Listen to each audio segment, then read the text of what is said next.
All right, guys. So my name's Kevin Vargas. I'm the owner of Fine Line Home Solution. So it's a painting business here based out of Bothell, Washington.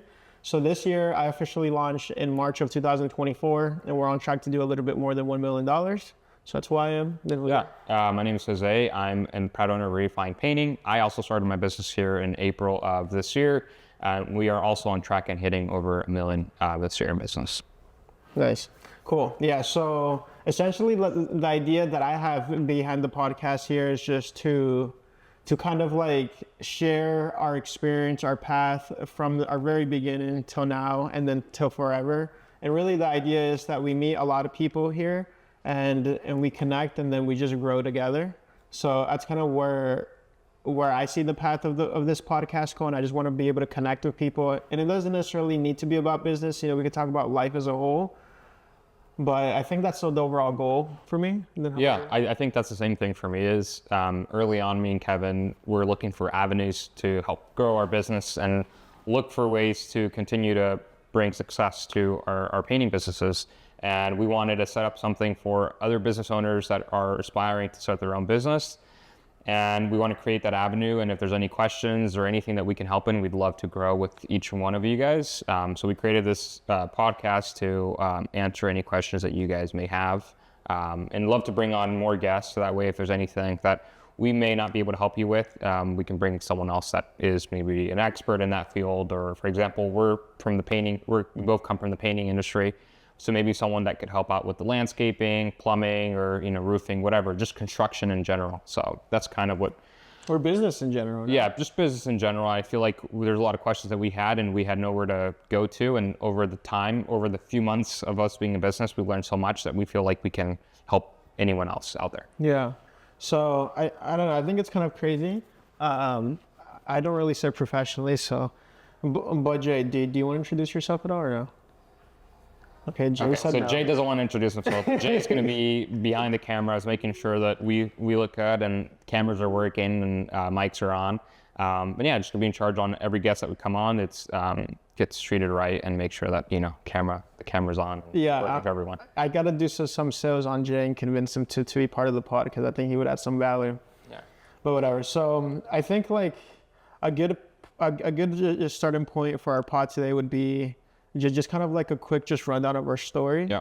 So I don't know if you just kind of want to start. Yeah, I'll start. So I started a painting business with Kevin earlier this year, 2024. Let's go deeper though. Let's go deeper. So me and Kevin used to work for a residential painting company here. Deeper. Since you were like 18, like, okay, so you graduated high school and then what happened? So I graduated high school and started working for I worked at AT&T for a few years, was miserable there, decided that I wanted to do something better and do something more for myself. So I decided to get a more serious sales position, and I ended up moving out to Arizona, had some issues there, had to move back to Washington, which caused me to need to get a new job. In that process, I found that I was expecting a baby on the way, which caused me a little bit more stress than what I was already going through at that time, and needed to get a new job. And I know that I was good at sales, and I know I wanted to do something new, and I knew I needed to do something to help sustain this family that I was expecting. So at that point, I reached out to Kevin. There was a few times where I've seen him post like, "Hey, this is how much money I made," or like, "Hey, this is what I do for a living." And it interests me, and obviously it was money that I wanted to make and money that I'd never made in my life. So I decided to send him a message via Instagram and ask him if they were hiring, which what he was doing before is he was an estimator for a painting business here in Seattle. And I decided to shoot him a message, and I got hired on a few weeks later, maybe a month later, and worked for a residential painting business here in Seattle for about 9-10 months. 2023. I started in May and I left in November of 2023, and we decided to start a painting business together. Late 2023, early 2024, and since then split ways and decided to start our own businesses just because he was in a different place and I was in a completely different place as well, especially with the new baby. So we decided to go our own ways, which created Refine Painting, and then for him created Fine Line Home Solution. And yeah, I started officially in business April of 2024, and now have since then have been able to be on track to hit over $1 million this year in business. How many employees do you have? Right now, we have, Including painters and everything. including painters, I would say we're over 40. Over what? Yeah, over 40 employees. Over 40? Yeah, Holy shit. if we're counting crews and we're counting our sales reps and everything. Yeah, I think we're over 40 employees. Damn, that's crazy. I find it interesting that that you said, yeah, and then I saw Kevin like posting how much money he had and everything like that. But I feel like our story goes back like a year from that, because I remember you posting a lot of books. Yeah. I think that you were doing the 1 book a week challenge, and then I was just extremely impressed by that, because where we come from, no one is into that successful mindset or the wanting to grow mindset. Exactly. And so I think it's interesting because, you know, like I feel like social media is so looked down upon, but for some reason you and I followed each other, and then that's kind of how we connected. And it's interesting how we connected like a year or two prior, and just saying like, dude, I'm impressed with you. I think that's kind of how the conversation went, right? It was something like that. Yeah, so that's how the interaction started. Was you know, I was seeing Kevin doing successful things, and then Kevin, I guess, saw me doing some other things that you know, were good, and that were good. So he decided to. We connected a few times here and there. But yeah, I decided to read a book a week. It was a challenge that I took upon myself because I wanted to really grow. And I can't remember exactly what video it was. I think it was a Hermosi video where he said if you want to grow and you want to get experience, you have to do everything in a smaller chunk of time. So what I decided to do was I would read 200, 300 page books in a week, which is very, very hard, and a lot. It was a lot to do, especially, you know, having a full-time job and having, you know, a bunch of other activities that I normally did. So it was a challenge I decided to take upon myself, which now looking back, it helped me out tremendously. And I feel like the success that I've had has been because of a mixture of things, and most importantly, the education and knowledge that I got from these books. Yeah, I agree. Books absolutely changed my life. So, yeah, but I think it's interesting just how that network came to be. And then you ended up just messaging me saying that you were interested. And it's interesting because you first applied for a project manager position. Oh yeah, and the books, and it just, I feel like the story just didn't make sense like that for you. Yeah. And then I think it was like 6 months later or something. About a year. It was a whole year. A year later is when you messaged me for this again. You're like, dude, I'm a lot more serious now. I'm a lot more humble. I was like, interesting. Okay. Yeah. So I'll get more into that. So a year prior to me being brought on by this painting company, I had applied for. This is when me and Kevin first connected. So this is when he first saw me reading books, and we first started following each other on Instagram. And he just said, "Hey, this is a position that I think you fit very well in, or something you might be interested in." It was a project managing, or it was a position for a project manager. For a painting company, and I went out to this interview and met with the owner and everything like that. But it wasn't a good fit. It was one of those times where I thought I was, I don't know, I just felt like I was too smart, or I just felt a bunch of things. My head was just enormous, and I think a lot of that, you know, was portrayed in the interview, which caused me and not to be a good fit or a good candidate for the position. So a year went by. I had moved over to Arizona because I knew I wanted to do something more than just working at AT&T. So I moved to Arizona I wanted to go work for Grant Cardone, which is why I moved out to Arizona. He has an office in Scottsdale. And and I ended up getting in a huge car accident, which dropped me back to Washington, which was the second time when I came back is when I applied for that sales position for the painting company.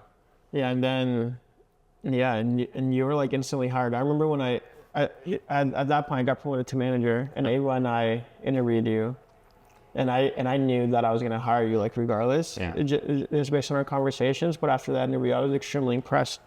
So we just made the move, and the rest is kind of history. Although that story is kind of good when you first started out.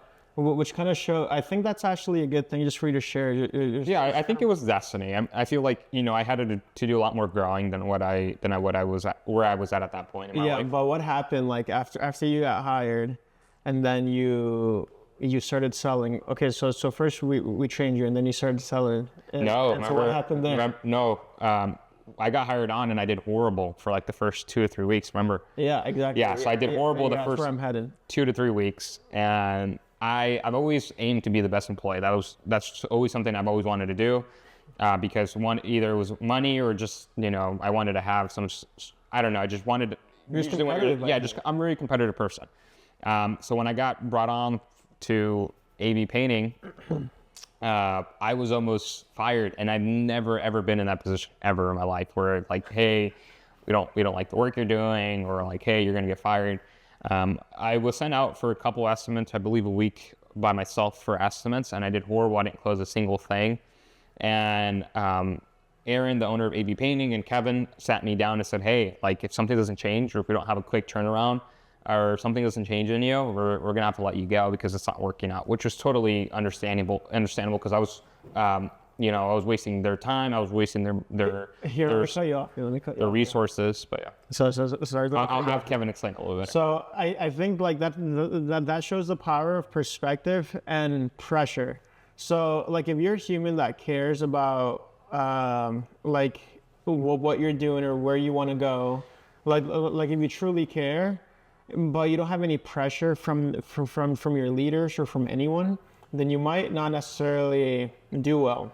And so in my perspective, since I was directly just managing him then, I remember I told Aaron was telling me, he's like, bro, I don't know if Jose is good. I'm like, dude, trust me, he's good. Just trust me. Watch. I'll talk to him today and I'll take care of it. And then that's why I told Aaron, and Aaron was like, okay, whatever. And then Jose came, and the first thing I told him was like, bro, if you don't start selling, I'm firing you. And then I remember his face. He was just like, what? I was like, yeah, dude, this is unacceptable. But in the truth there was that like I was never gonna fire him, or Aaron was never gonna fire you, because I wasn't gonna let that happen, because I knew the potential that you had. I just knew that you just needed some pressure. Yeah. And so I think like you made a big change just by leaving a job where you've been working at for years, and so you were chasing greatness with a baby on the way and everything like that. And then I was like, okay, he's a little scared just to close on the spot, because that's kind of intimidating, just because you kind of need to pressure the customer in a way, or you just need to follow the script all the way to the T, but sometimes it's not so comfortable. And so I was like, dude, if you don't do this, then you're fired. And then right there is where the switch came. Yeah, I think immediately. Yeah, I think we met I believe it was like a Tuesday. I believe it was like a Monday, Tuesday that we met, and we had that conversation with Aaron and Kevin. And I believe that same day I closed 3 deals, or 2 out of my 3 deals. It was crazy though. It was something insane. Yeah. But all of a sudden he went from someone who wasn't closing any deals to having pressure, to now actually creating some competition for me. Like now I had to raise my level. Like I had to raise my game. I had to actually I'm like, holy fuck, okay, I'm a little bit more just naturally charismatic than Jose, but he's a lot more disciplined, I would say. And so you're gonna follow the script every time, where I rely on my natural capabilities a lot of the time. Yeah. But in reality, if I have like my natural skills and then the script skills, and then I'm gonna do well. And then I remember, like, I think in 1 month you sold more than me. Yeah. Which was kind of embarrassing. So yeah. Anyways, so that's kind of like the story for you. Yeah, that's my background, and then obviously I don't know much about how you Kevin got started in the car sales. Yeah, so I graduated high school. I was a fucking idiot. I graduated with 1.8 GPA, and I started working like at a subcontractor for Boeing here, just doing like some engineering parts. Aerospace company. Yeah, some aerospace just bullshit. Like I don't understand why people go that route. But anyways, you know, I'm not here to judge anyone, but I worked there for 3 months. I got promised a raise after 3 months. I asked for the raise. They said, oh, we'll talk about that. I was the best employee there. Just hands down, I've always been. And they said, oh, yeah, we'll talk about that. And then I talked to a lead there. And he's like, bro, don't let them do this to you. I've been here for 15 years, and they gave me only 3 raises. I was like, okay, that's good to know. So I quit immediately. And then I remember I went into like depression for like a few months anyways. And then I started just kind of looking. I'm like, okay, what the fuck am I gonna do with my life? So college is not an option. I remember I worked at the mall, and I liked that. Why was college not an option? I just hate school. I've just hated school my whole life. Like I hated going to school. So I knew that just more school was not the solution. And so I was like, okay, I need to be successful though. So I sat down, I thought about all the things that I could see doing. So I worked at the mall and I really liked retail. And so I was like, okay, I can do retail, but it doesn't pay enough money. So what if I do retail, but in commission where I'm in control of how much money I make? And my mind was like, okay, where I've always worked, I've always been the best employee. So if I can go into commission job and be the best employee, then I'll make good money. Yeah. And so then I came with the solution of starting in car sales. And that was like the best decision for me personally, because when I went in there, it was like the Wolf of Wall Street. It was like just vulgar sales. It was like they told me like, fuck you, you're fired if I don't do something. And for me, that's kind of just what I needed, Yeah. like I needed some tough love. And they did invest in my training a lot, in my training a lot. But I remember for 6 months, I didn't make a single commission check. I just made just minimum wage. And then I got in a car accident as well, just like you. I rolled over my car and I had no car and no insurance, no nothing. And I was like, fuck, I need a car. And so I had that pressure on me. And then I got my first commission check. And then I never looked back. And then like 2 years later, I was consistently like top 3 sales there for the last 2 years. And then I sold Aaron, who's my old boss, a truck, and he was really impressed with me as a salesman, and he was getting ready to hire his first estimator. And then I interviewed with him, and the rest is history. And then I just started making just hella money, just more money than I could ever imagine. And then I started reading books. He's like a health freak, and so I started just learning about just taking care of your body and loving yourself a little bit more. And so that's kind of where I started just reading books or listening to audiobooks and working out a little bit and eating a little bit healthier. So yeah, and then last year I was on track to make like a lot of money, and then as a manager, but then I was making too much money, so my pay plan got cut, and so I was like, this is bullshit. And so at that point is when I made my decision to quit and start my own business. And so I finished out the year. And then in September, I was just kind of out of it. And so him and I agreed just to kind of just separate here. I started my own business. I had the first 6 months were terrible. I was broke. I was like struggling hella. And then in March, I took off just fully. And it's been a fucking fun journey. Yeah, I think we both had the same like slow start to business, and I feel like that there's a lot of people who do have slow starts. But I think realistically, what made me and Kevin's success so important is that a lot of people have a slow start and they're like, oh yeah, it's expected, or that's how business is. But me and Kevin are like, no, and we just did what we just did what was supposed to be done. A lot of initiative. I think a lot of people fail with that, and like for us in the painting industry, something that we commonly hear is like, hey, make all your money in the summertime, because in the fall it's going to be slow. But why does it have to be slow? Exactly. You know what I mean? So I feel like that's something that me and Kevin took into consideration when starting our businesses. Is like, just because everyone else takes 4 or 5 years to hit $1 million, we're not going to hit them. It's not going to take us 4 to 5 years to hit $1 million. Like we need to figure out how we're going to do this faster and better.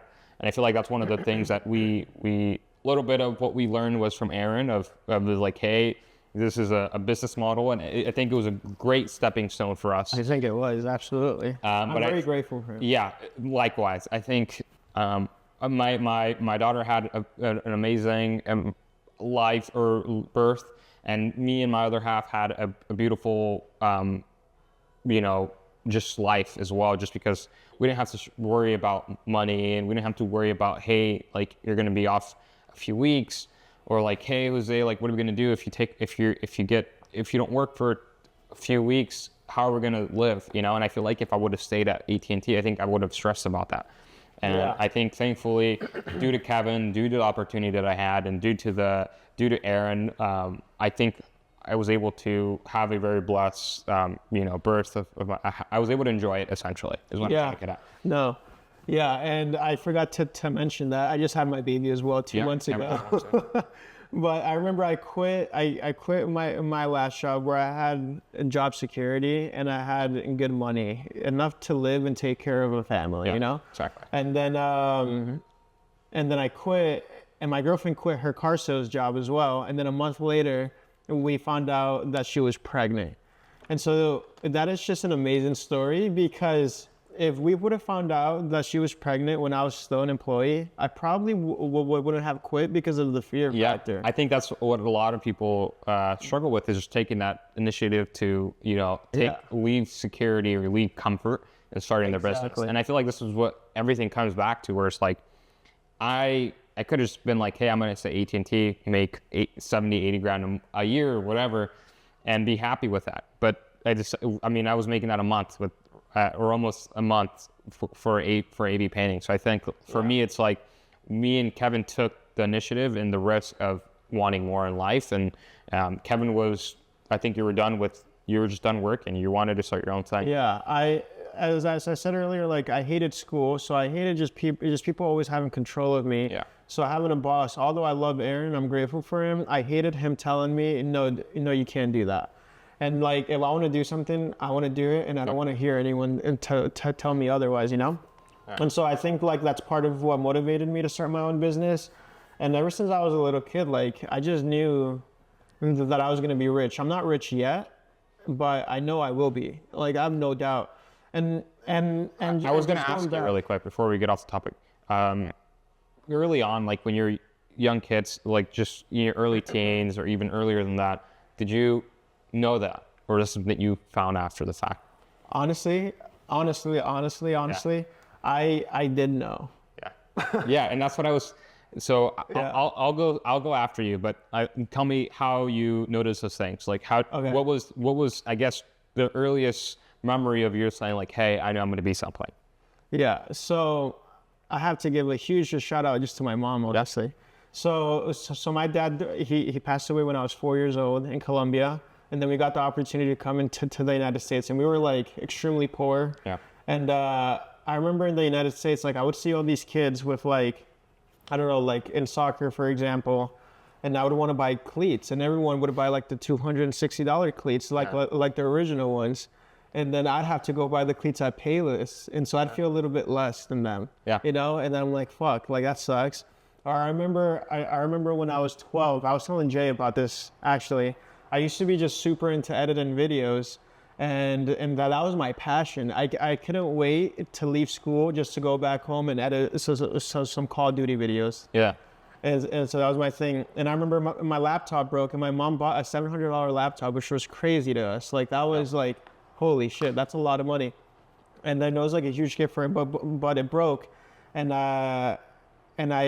my passion essentially just got ripped away from me because we couldn't buy another laptop, or we couldn't afford to fix it or anything. And so I remember it made me just kind of angry. I'm like, fuck, this is so unfair. Like I love doing this and I can't do it just because of the lack of money. Yeah. And so, and my mom also just always told me like, you're gonna be the one who gets us ahead. You're gonna like break the generational curse. And I think I believed it. Yeah. Honestly. And my dad was he was a very hard worker, but we didn't get a chance to see what he could have done because he was so young when he died. Yeah. But and do you know if he had that same belief as you? Like he had that same motivation or the same ambition as you? I personally don't know, but from what my mom tells me, she says that as soon as he found out that I was going to be born, he started working just multiple jobs. And I think he died like a few months right before we got like an apartment that he had bought. Oh, okay. It's like a condo. And then like a condo or something. And so he wasn't able to, or we weren't able to get it because he died. But, so I think from what I understand, he was very determined, and he was just very determined just to give me the best life possible. Yeah. And he would tell my mom that Kevin's going to be great. And we can't allow him to be just like the rest of our family and stuff like that.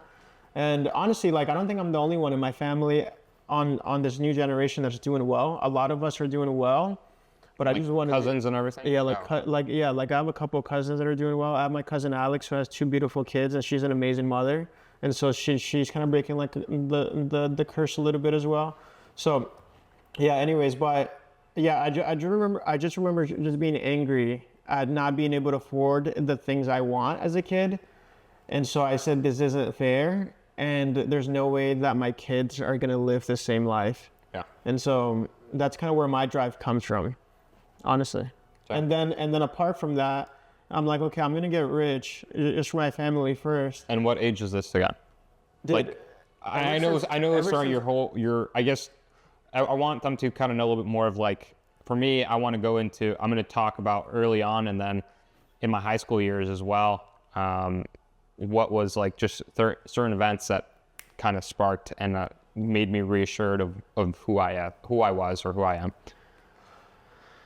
Like a good instance, like where you. I think recently, like the laptop one's like a good instinct. Yeah. Right? Yeah. Is that kind of what you're referring to? Or I don't know, like I just, as far as I can remember, dude. Yeah. As far as I can remember, I just knew that I was going to be rich. Like, I feel like everyone has I think everyone just has the same shit. Or maybe not everyone, but like a majority of people say that they're going to be rich. What are you laughing at, Jay, over there? I think many of successful people we've seen like in interviews and videos and stuff, they say that they knew that they were going to be successful. I feel like even average people say that shit. I don't know if you've seen like a video. Personally, I haven't, like, not a lot of, I haven't run into anyone that's like has, which is totally fine, right? Which like has like a 9 to 5 say, hey, I knew I was going to be this when I was older. You know, I feel like I've only heard it from successful people. Really? That's personal. That's just my experience. Okay, so I don't know if you've seen that video just roaming around, like, what's your biggest fear in life? And then it shows a little kid just driving by a mansion. He's like, wow, those people are so rich. We are not. Nah. You haven't seen that video? But anyways, I feel like that's like a good video. You know, it's like a tiny ass kid. It's like a little ass kid that knows what rich is and what rich isn't. No. You know? Yeah. So like, I feel like he would want to be rich just based off that video. And I feel like, I don't know, as far as I can remember, I feel like everyone is like, yeah, I want to be rich. I want to be famous. I don't want to be famous at all, but I want to be rich. And really apart from, I don't know. Sorry, I don't think I'm answering your question. I don't know if you want to give an example. No, like for me, for example, what I'm trying to say is like, for me, early on, and since I'll explain my childhood and kind of a little bit more about when I knew or when that spark came in me. I think for me, one of the things that I always knew I was going to be successful, even since I was a little kid. I think I first realized it when I would talk to people, like friends at the time, and say, hey, do you guys hear this voice in your head? And they're like, you know, they laugh, right? And it was normal for them to laugh because it was like, here's this 10-year-old kid telling his friends, hey, do you guys hear this voice in your head? Telling you to like, hey, Jose, you could do better, or hey, you can do this, you can do that. And so I just left it at that. I didn't really think much of it. Once I got laughed at, I guess, I never thought about it again. And it didn't come back again until I wanted a pair of shoes, and it was back to school. Both of my parents had come from immigrant parents who come from a lower income household. I grew up in projects in Everett my whole life. So we had no money. And the little bit that we did have was just enough for us to be, you know, have food in the fridge, have, you know, food on the table, the necessary things, right? And I knew I wanted these shoes so bad. It was, now looking back, it was Air Force Ones. I wanted them for school. And obviously it was during a recession as well, so my parents couldn't afford them. My dad, I think, had recently got injured at the job, so we didn't have his income anymore either. So I wanted these shoes really bad. So what I did was I started making, it's like a Mexican chip. It's called chicharrones. I asked my dad if we could make some and like go door to door selling them. And they were horrible. He made them. So with chicharrones, they have their tricks for them to be nice, crunchy, and, you know, have the taste that they have. But my dad would do is he put them in such high oil that they would just taste like burnt chips. And it was funny because I didn't try them, and we just made them, and I think it's because I was so excited. So we made them, and then we put them in little bags that my parents had at the house, like little see-through Ziploc bags, something like that. And I would go door to door, and I would say, hey, we're selling chips. Are you interested in getting them? And obviously, I knew growing up, since I was a little kid and I was outside, I knew where, you know, Mexican people lived, or like people who were Latino that would know about these chips, because not everyone's going to buy those chips. I'm not going to have, you know, someone who's not from the culture understand what this food is. So I went to the doors that I knew that would be interested in buying these chips, and I just kept going, and it just became a continuous thing. And then I was selling chicharrones for probably like a week, like consistently within the neighborhood itself. And after a little bit, started getting no's and no and no and no. And it's because they tasted bad, they tasted horrible. So I didn't blame them. So I was like, okay. And we decided to start selling more things. So we started selling like, regular chips, like Doritos, Lay's, whatever. And then we decided to start selling chips and Skittles and all sorts of candy. And it was to the point where I had a friend at the time, his name was Abinash, and he would go to the doors and knock. And it was funny because I would pay him a part of what the earnings were, and I wouldn't have to knock anymore. And it was interesting. All I had to do was just provide the goods, and he would door knock for a little bit. Yeah. So it was just like it's something that I enjoyed. I enjoyed telling him what to do and making money off of it. So I think that was something that kind of came back to it. And I actually did it until probably I was, I wouldn't go door to door anymore, but I think I started doing it until I was probably in high school is when I stopped selling like snacks and stuff from my home. But now it wasn't me knocking, it was more of them coming to me. It was I guess I created a clientele, and then they just started coming back to me. Damn, that's dope. Yeah, so I think I did that, and that kind of sparked another entrepreneur side of me.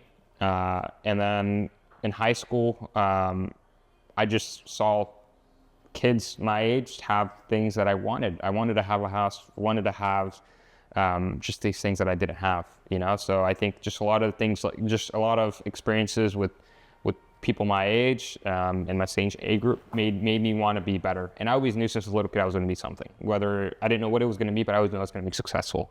And if it was something that didn't work out, I knew I had to do something else. But whatever it is, I knew I was going to make money.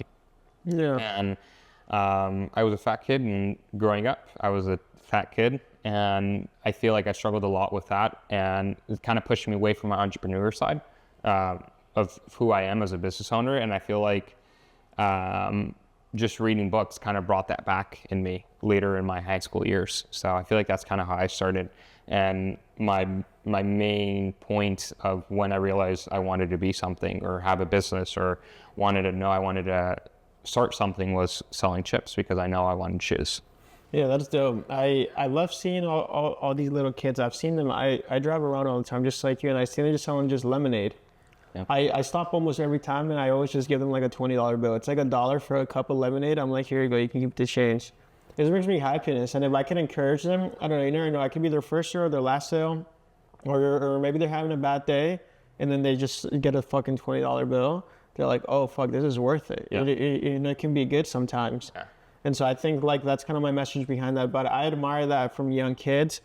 I never did anything like that, honestly, when I was a kid. I think like the closest thing to that is I would go and clean like the hotels with my mom. Yeah. And my mom would give me like a $20 bill or something every now and then. But I fucking hated cleaning those hotels. So I remember I did that for like a week, and I was like, fuck this. I'm not going to do this shit. Yeah. But yeah, I remember I sold weed when I was like in my late teens. And that was not for me. I was a terrible drug dealer. That was not for me at all. I remember I would feel so guilty just packing up like a little dime and charging just someone for like a dime of weed. And yeah, that was not for me. But I think I just kind of had to find my path. And I think that's kind of what happened in my late teens and early 20s. I think it was just me finding my path and then just getting kind of lucky. But I also believe in manifestation. I believe in the power, in the law of attraction heavily. So I think I just manifested everything I got, all the success I got in car sales, all the success I got at AV painting, and now the success I'm going to get in this business and the future success I'll get. But I also just put in the work. Yeah, and I feel like where everything starts is by opening your mind. I feel like that's the biggest thing. Like for me, I realized, hey, I could make this much money selling chips or snacks or whatever. And then if we could compare it to something recently, is when I worked for AV Painting, I was making an insane amount of money with only three months worth of work. And I feel like it opened my eyes up to, hey, what's possible. Yeah, what's possible and how easy money is to make. To be honest with you, I think money is really easy to make. Yeah, okay. Yeah, and so you just reminded me of a question I wanted to ask you. Is owning a business hard? No. I don't think owning a business is hard. But why does everyone say it's hard? I think a lot of people, Even the entrepreneurs are saying this is hard. But why do they say that? I think it's hard for people who aren't willing to put work in. I feel like for me, it's like, obviously my days go from so most people work 8 hours a day. I feel like it's hard for people to go from 8 hours to 12 hours or 8 to 14 hours a day. But I think for me, it's something that I've always enjoyed working. I actually go crazy when I don't work. So I feel like for me it was easy in that aspect, where I didn't have to go from, I have to work more than 8 hours now. Oh my God, that's so hard, you know? Yeah. I feel like I've never struggled with that. And then another thing that I feel like I think I did took a little bit of a toll on me in the beginning, and then still now, is my stress level. I think in the beginning I had a very, very low stress level, and then now it's like my stress level is pretty high. Yeah. And I think what keeps me, going, and at certain points where I feel like I want to just like drop everything and just quit, is just telling myself, hey, this is like temporary. Yeah. You know what I mean?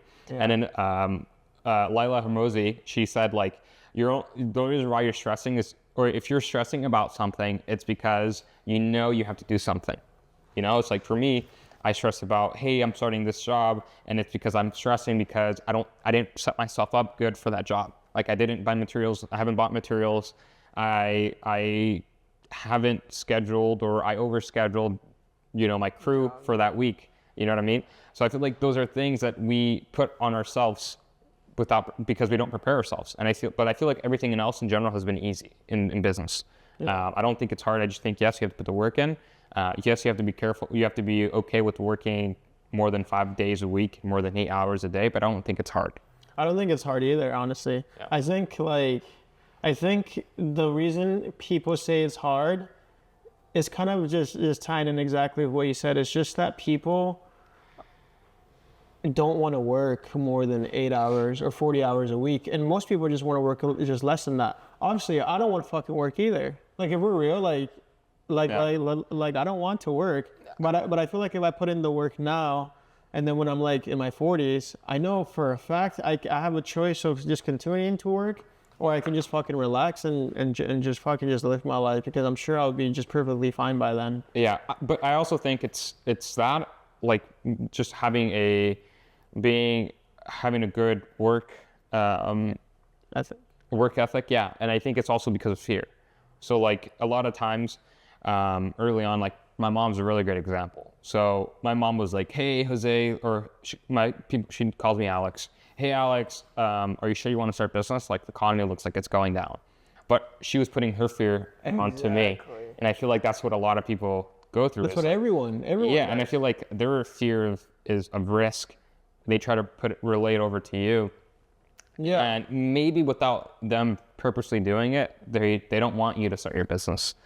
I feel like I've interacted with a few people who I've noticed that it's like, yeah, Jose, come on, like, yeah, good job doing the business. And then when I'm doing a good job, it's like, they don't like that for me. And I feel like those few things are what goes into people not starting businesses and taking initiative to start. And I feel like one thing that kept you really successful has been just taking initiative, And I feel like I learned a little bit of that from you too. It's like, just fuck it, Yeah. So, and like Kevin will tell you, I'm very, like, my risk level is very low. Yeah, that's exactly why him and I just separated. Yeah. Because I'm a huge risk taker and he's not. Yeah, and I feel like that's one of the things that I learned over time, is just do it. And I think it goes back to, or I know it goes back to what I was talking about earlier, is like, winter shouldn't be slow. It shouldn't take us 4 to 5 years to hit $1 million in business. No. And I feel like we already hit that, and it's only been a few months in business. I started in April. He started in March. Yeah. How many months is that? Like 6 months. 6 months. We hit that, and we did it in the same industry. We're about 20 in the same fucking state. Everything in the same city, and yeah. And the same marketing style, the same everything. Everything's the same. Almost everything's the same. Almost everything, yeah. But what we're trying to say to you guys is, like, it's not hard. Yes, it requires a bit more work, but it's all temporary. Stress is just temporary. Fear is temporary, and you're not going to be good at anything unless you do it repetitively. And I feel like that's what a lot of people fear is like, oh, I need to set up a business plan, or I need to set up a business name, or I need to set up a logo before I start my business. No, just go out there, do it, and then you'll be successful. Everything else will come back to you. And I think that's my biggest thing to everyone is just go out there and do it.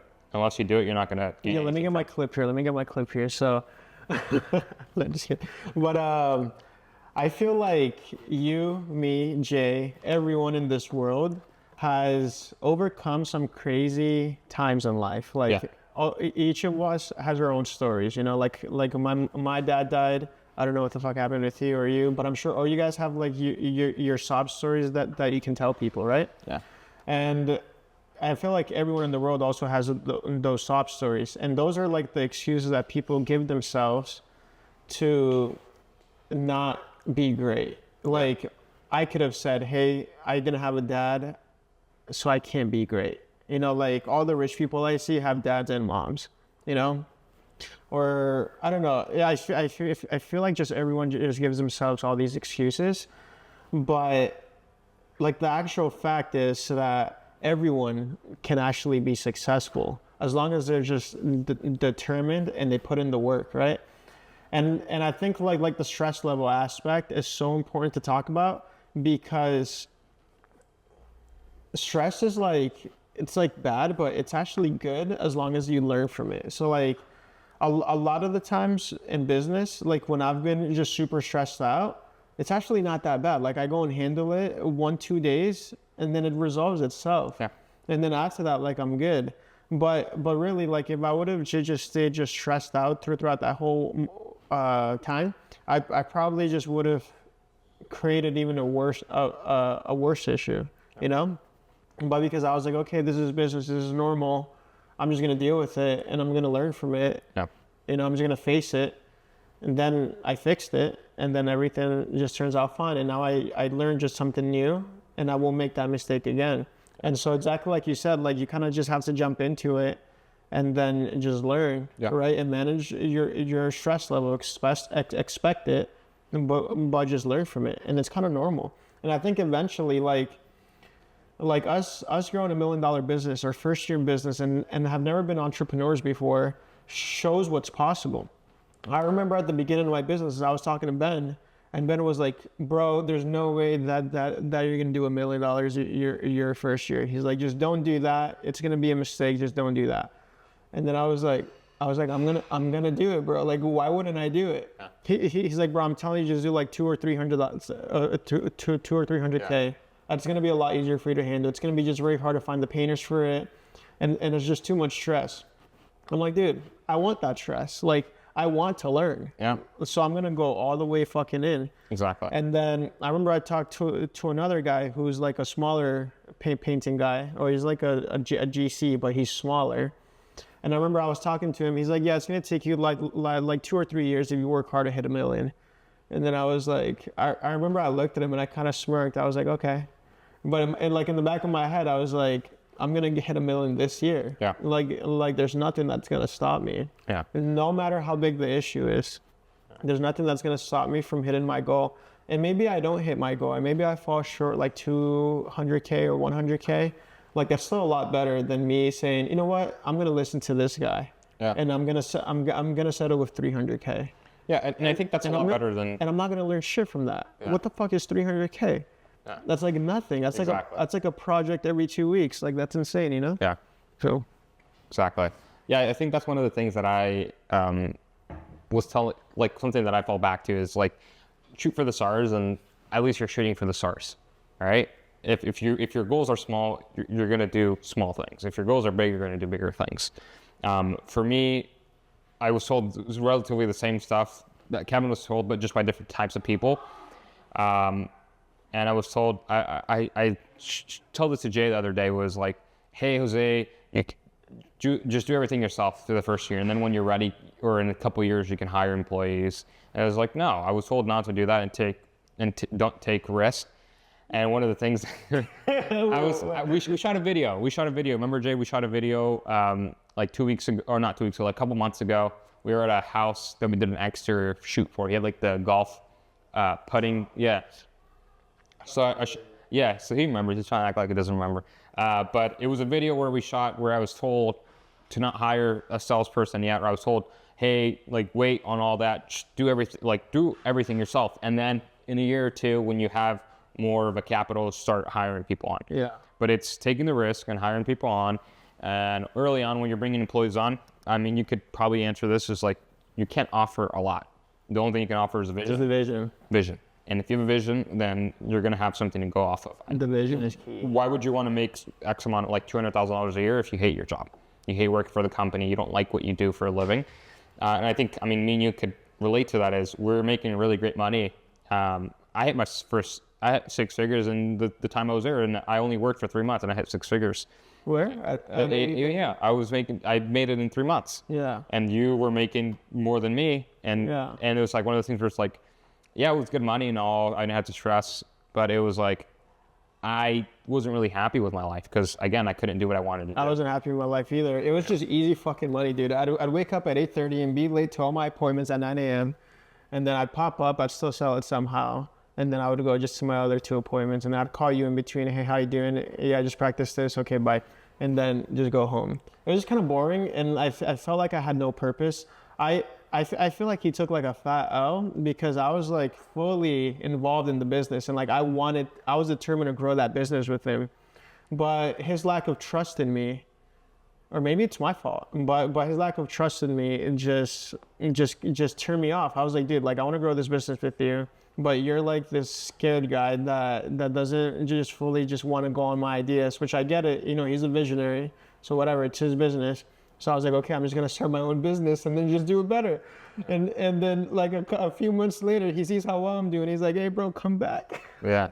No, I think it was a mixture of Or things. let's partner up. But regardless, there's no animosity there or anything like that. But I think that just shows like how you can't just you cannot listen to people. Like if you're taking advice from someone that's bigger from you, then maybe take the advice that you think is good. But if it's anything that lowers your capabilities, or I think that makes sense. I think you just have to pick and choose what you get. If it's or what advice you're getting, and I feel like you can't learn from one person. Exactly. It has to be from multiple people. Yeah.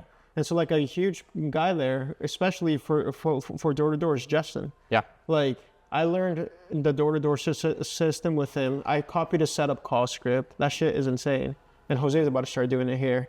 Yeah. So I started with Justin initially first, earlier this year, and he's got me into door-to-door. He fucking got ripped off, by the way. Yeah, I got to talk to Justin about that. But Kevin joined Justin's thing as well, and we both what's helped us both in business has been just door-to-door. And I feel like if it wasn't for him, I don't think I would be where we're at right now. Just in 1 month, we sold over $300,000 worth of jobs from door-to-door. You know what I mean? And I feel like I wouldn't have been able to do that if I didn't have the scripts, I didn't have the process, I didn't have the systems. Yeah. So I'm forever grateful for him. And, who knows? Maybe, depending on how everything rolls out, we will bring him on. We'll bring him on. Yeah, we are going to. Yeah, we're going to bring him on. We're going to meet him in person. He's in Canada, so it's a little bit harder to, go out there, but it's going to happen. It's going to happen. Yeah. But yeah, I feel like one of the things that if there's anything that you take from this is take a risk on yourself, and if you want to make money, get into construction sales. I think that's the best thing you could do. Yeah, I think also, like, apart from that, it's just like, just from the money, because money is not happiness. Like, no, but so happiness is important, but I feel like you can be happy just working for something that's yours rather than building just someone's dream. Now, for some people, it's okay to help build just someone's dream, which is like where you and I come in with just selling just the vision to our employees, right? Yeah. Okay, and so what's their vision? Hey, we're a brand new business.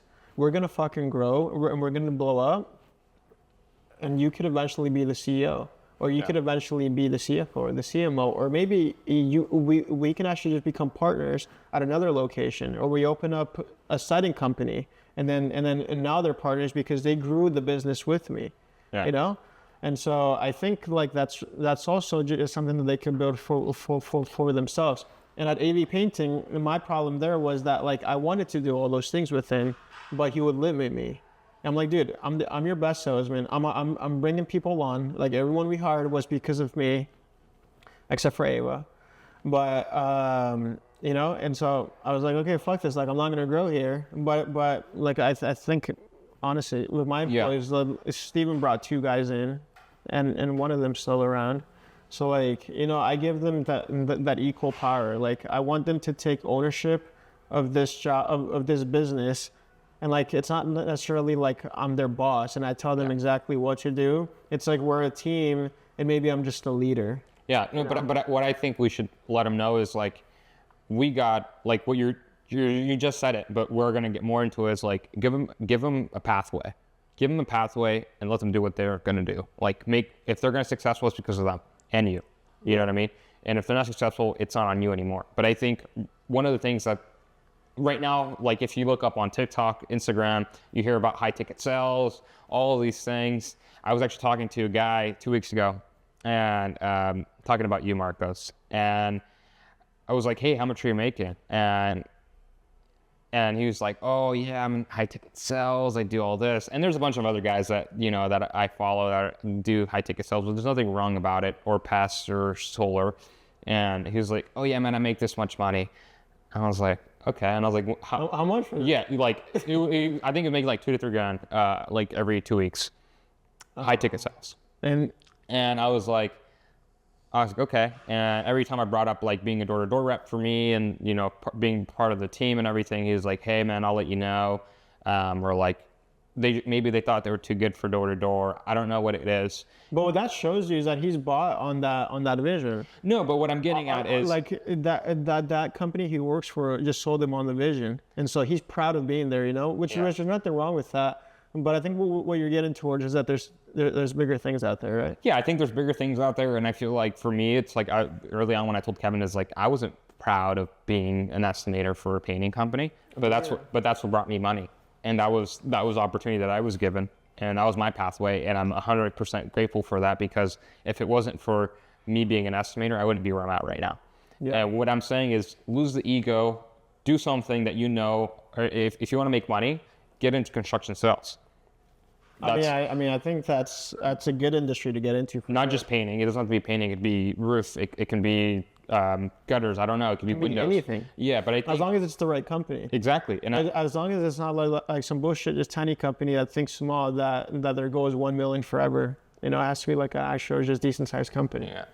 What I'm just saying is, if you guys take anything that I say is, if you guys want to make money and you guys are willing to put your head down and work, and know that there's going to be a opportunity and money at the other side of this pathway, is I think you just get into construction sales and learn. If you don't know anything about it, I started at AV painting. You started at AV painting with no knowledge. Yeah, I started in car sales and then I got into AV painting. But you started. What I'm saying is like construction sales is where you completely changed your life. Yeah. That's what opened up your eyes. Yeah. For me, I didn't sell anything for the first week for AV painting because I felt like these guys were in a pedestal, you know, like, wow, these guys have $1 million house. Like, what are they going to do talking to this kid from Everett? Yeah. And that's kind of, if I was to narrow down what my fear was with not closing on the spot is, I felt like these people were just very important to me. And I was caring more about their feelings and me and how they felt than what my job was to do, which is to close jobs. But what I'm getting at is I feel like I should just start, and if you want to make money, there's a lot of money to make in construction sales because they're higher ticket items. If you're working at a phone store, you're working at a shoe store, you're working at whatever, like just any other store where you're selling a few $100 items, you're not going to make a lot of money in those industries because you're going to have to sell quantity over, you know, you have to sell quantity. So I feel like if you really want to develop and want to learn, I feel like the best thing to do is get into door-to-door or get into sales in the construction industry. Yeah, I think... And we're both hiring, by the way. I think that there's a lot of entry sales jobs, but like one thing I'm for sure not going to do is hire an estimator. Like if someone applies and they have a proven just record of being successful as an estimator at another company, I'm not going to hire them. I'm only hiring door-to-door guys, and the good ones are going to get promoted to estimator. Yeah. And the good estimators are going to get promoted to manager or another fucking position that's higher up. Yeah. A sales director, a training director, whatever it is. But yeah, I mean, I feel like I want to just hire Greenpeace. I want to see them be consistent and put in the fucking work. Yeah. and then they can get the opportunity to become an estimator. Yeah, no, I agree. Door to door is the hardest position there is, just mentally. I think that the actual job itself is very easy because you're just knocking on doors, you're asking for an appointment. Yeah, okay, here, boom, okay, bye. But as an estimator, there's a lot more pressure because that's like if they don't sell, then we don't have anything. But you're not driving to your appointments. You're not driving or walking around for 4, 5, 6 hours. You know, so if someone can make it a year in door to door and be successful in it, well, if they made it a year and then they're successful in it. Then that shows a lot of who they are, or maybe what their goals are, or maybe like the type of work that they're willing to put in. Yeah. You know, so yeah. I'm still set on like I think you should get into door to door or be door to door rep for whatever company you want to work for, but do it. And I keep referring to Alex Ramos's because I grew up with a lot of, or not grew up, but I listened to a lot of his things in my late teen years, and it's like. Door to door, you see, let's say, for example, 50 to 100 people. If you're doing different types of sales, you're seeing maybe, like if you're like talking to, I don't know, if you're in another industry, you're seeing maybe 3 to 10 people a day. If you're doing door to door, you're seeing 10 people within 20 minutes, which allows you to get a lot more experience because you're talking to a lot more people. So I feel like if you really want to grow in sales and build that skill set, you really need to get into door to door. That's the best base for sales. Exactly. That is like, that's going to take you so far in places. Yeah. I think that Mark Cuban started door knocking. Yep. Mark Cuban, the guy from Wolf of Wall Street, I forget his name. Jordan Belfort. Yeah. Just a lot of people that I know started in door to door. And we started, well, we didn't start knocking. I started in sales, but I started my business and I was knocking with my pregnant girlfriend. Yeah. And that was a good story. Yeah, I was knocking too. It's like, it's how he starts. And it's like I said, you're put your head down, lose the ego, and just go out there and do it. Go out there and fucking hustle. And it's going to be hard, but you can do it. If we can do it, you guys can do it. All right, thanks for coming to our podcast. Yeah, we don't have a name yet, but when we get that, you guys will see the name of this hopefully when this gets posted. But yeah. Yeah. All right, guys. Yeah. Thank you, guys. Yeah, that was fire.